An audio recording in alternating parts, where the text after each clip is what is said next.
Welcome to episode 5 of 6. We're almost done. 5 of 6. 5 of 6. Capstone Conversations. With the Mechanics. And episode 5, step 5, is implement. So now you're actually going to do the thing that you spent the first semester learning about and figuring out and told me in December, I'm going to make this great thing. You're going to make it. Be super clear. I expect you to make it. I expect you to actually do it. This is not middle school. You are not going to get up at the end and be like, I think you should have made an app that does A and B. No, you're going to make the app. You're going to make it. You're going to do it. And if you don't know how, I'm sure there's someone around here who does. It's fine. YouTube. We're going to learn. I have tons of resources every year. Students find me things for different stuff. I find things and we put it all together and you guys will use some of it and you'll add new and cool stuff to it. If you don't know how to do it, ask someone. So I break prototyping into 3 phases. PCM. Okay, so phase 1, this is hard backwards, is physical. You are going to make a physical prototype of your product for your user to interact with. I don't care if your product's going to be digital. Most of them are probably going to be digital. Your first phase of prototyping must be something physical. The point is that you want your user to get the experience of using it. So if what you're going to create in the end is actually physical, then you're golden, just making your first draft. But say it's like an app, okay? So consider the purpose of this phase to proof of concept. Okay. Right. You want to prove how it'll work when it does work. Yeah. And you also want to get feedback from users before you put a ton of work into the technical part. If you're gonna make an app, that's a big thing to learn, okay? You don't want to learn all that stuff and then have your user be like, I don't think an app is the best way to do this. I really wish it was whatever, okay? So there are tons of ways to do this, and depending on what you make, we can talk about how you make a physical version of this. Apps are always really popular. I know we don't all want to make apps, and that's great, but say you were to make an app. I've got some awesome examples, and I'll post some pictures of what students did, where they made a little frame out of cardboard, okay? And then they had little screens printed of what the individual screens would be for their user. And then their user could take that little frame and they would slide a screen in and they would click and they would slide the next screen in and so forth and so on. We had a student once who was making something that their solution involved a proximity detector. Mm-hmm. They didn't know how to go about programming and creating the hardware for a proximity detector. So at this point, what they did was a string that they attached to people to mimic how it would work. That when you got it too far away, it actually rang a bell that was attached to the string, demonstrating that you get too far away and an alarm goes off. It's about showing your user what it's going to be like to use it. There was another good example. A lot of people in the class of 2020,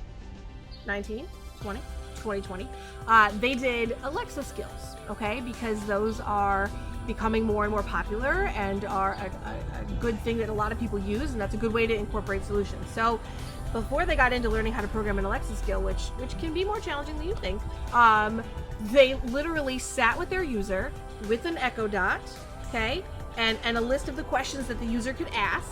And say he was my user, he would ask a question and I would be Alexa and say what Alexa would say. So basically you're creating a script where, yeah, if-then statements. If the user says this, then you're acting it out.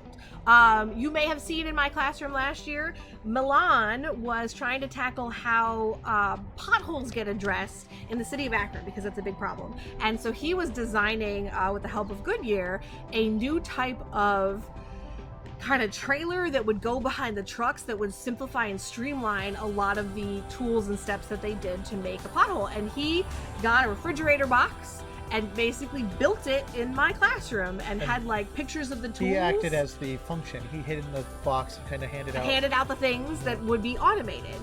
So phase 1 is about having something physical that your user can interact with, to get feedback from them on the interacting part, okay? Phase 2, you want to be in the correct form, and you still want to focus on functions. So if you're making an app, it doesn't have to look pretty here. No. I mean, if it does, that's great. I love pretty things. You want an app that at least does some of what it's supposed to do. It does the nuts and bolts of what it's supposed to do, okay? And then you have your user interact with it, and you talk about Like where are our holes? Like you forgot there should be a home access button on every subpage. I can't change my bedtime on here. Right? Like Let me it tells change me I have to my go to bed at bedtime. 7. I would set that. That would be when I would put it to bed. But it's about being in that form. Okay, you need to start learning the technical skills, and then we want to start mimicking the function for our user. If you are panicked about any of these potential forms, talk to us. We know a lot. We actually do. And when we don't know, we probably know someone who does. We do. And if we don't, we know how to look it up because we're really good at Google. It's how I figured out how to fix the dryer. And then how he figured out that the dryer was permanently broken and we needed a new dryer. We just got it. That was this summer. Yeah. Phase 3. This time, make it pretty. This is pretty. So this is like your final prototype. I'm not saying it's your final product because that would assume this is like published and ready for, sale in the App Store. If it is, yay! But it's not. It is at least in the final form, and it is pretty. It is something that functions and looks good. It's aesthetically interesting and pleasing, and we can show that. I was gonna say bad words. I don't want to be on film saying bad words. We can show that thing off to all of our interested people. It may not do all the things you wanted it to do, but it is a good attempt at a solution. This is the time to draw inspiration from Apple and to make it work. It may not work better than others, but at least it looks better. Prettier is better than fully functional. I'm just saying it is. A lot of the time. It really is. So those are your 3 phases of prototyping. This takes weeks. This is like January and February because you're gonna have to learn how to do something. You just are. And that's a lot to learn a new skill like on your own. I mean, I'll help. He'll help. Probably. But like, Well, we'll definitely help if you bring us Starbucks. for sure. I like pink drinks. And what's the caramel ribbon Caramel crunch ribbon crunch. with almond milk? Frappuccino. I like almond milk better. What do you like? It's That caramel one? ribbon crunch. That one, he likes That's that a good one. So yes, you can buy this. So that's implement. That's prototyping. You're actually gonna make it. Make We it work. believe in you.